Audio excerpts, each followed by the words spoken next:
Hello, everyone. Hope everyone had another successful day working through your two boxes and your packets. Please remember to read at least 30 minutes on Epic or using books that you have at home. Also, doing at least 15 minutes on IRD Math a day. You can also listen to my read aloud. I sent another one out this afternoon, and I'll attach it to the email once I send it out in a few minutes. Any questions, always forward them to me. I'm more than willing to help and check in with students and parents that need assistance. I met with quite a few people today, and that was really awesome. Thank you for logging into Teams and figuring this out with me.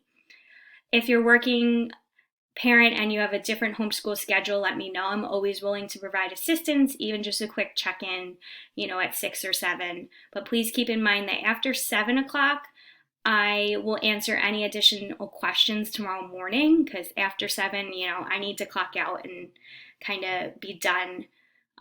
Even that is kind of, I'm just doing it for those specific parents that need the check-in. I know I have a couple parents that are healthcare workers, so I want to make sure that you get a check-in if you need it. If you don't, that's fine. Be safe. We'll talk more tomorrow. I also took a video and went over 3-digit addition with regrouping, and I gave about 3 practice problems if your students would like to try it. That's something we were doing in school and something they really loved. So please have a great day, and I will see you tomorrow. This is my check out. All right, guys. Bye.